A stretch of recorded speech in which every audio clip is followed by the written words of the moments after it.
So what does all of this mean for the future of China's gaming industry? Michael Shu now joins us for more insight. He is the secretary of the board for Shanghai Juss Intellisports. Thanks for coming on, Michael. I appreciate it. Thank you for having me. Let's talk about these new licenses that were given out recently. Is this a sign that regulations in the industry are loosening up?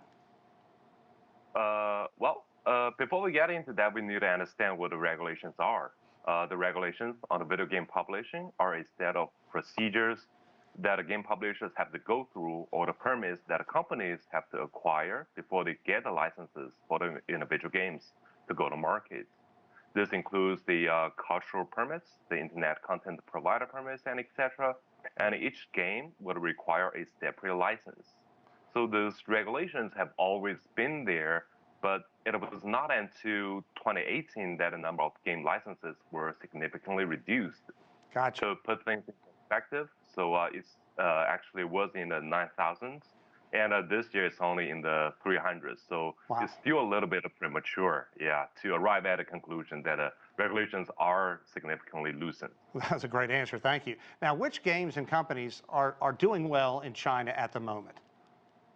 I think the individual games are really hard to predict, I think. But for the companies, I would think those companies with hit games in overseas markets are in a better position.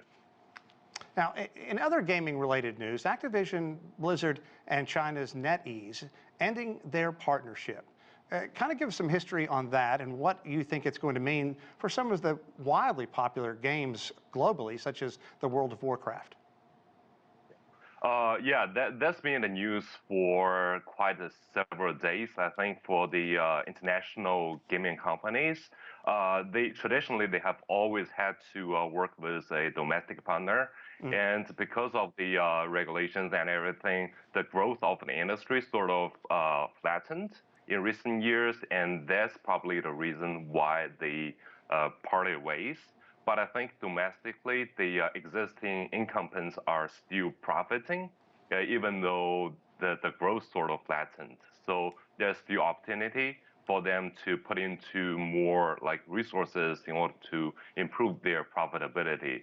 But for startups and other companies, it'll be wise to look at different markets, for example, the overseas markets, right, and put more emphasis here. Well, let's again switch gears and talk about the new report on gaming addiction. What impact can we expect that this have on the history as well? Because Chinese officials once referred to gaming as spiritual opium. Yeah, I think first, I think economically speaking, directly these measures have had limited impact on the industry profitability. The requirements were that children under the age of 18 can only play a total of 3 hours of games each week, with 1 hour per day on Fridays, Saturdays, and Sundays. Wow. The requirements were put in place on August 30th, 2021. But take Tencent and NetEase, two of the largest game developers in China, for example.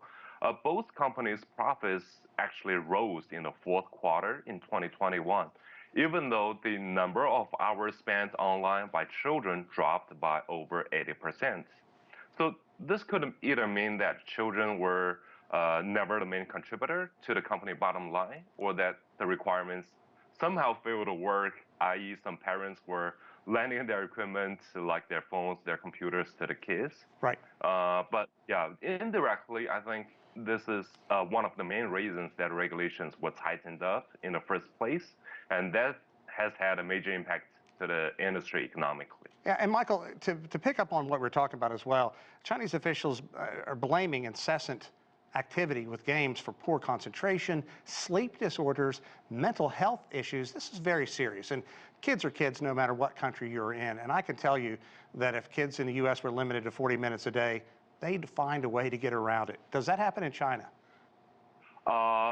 We don't have the stats there, but I would think that happens. I mean, considering that this is a really large country, and kids in different areas are, especially during the current days when the pandemic is still a thing here. So I think kids want to spend their time somehow and somewhere, either here like playing video games or somewhere watching videos and doing some other things.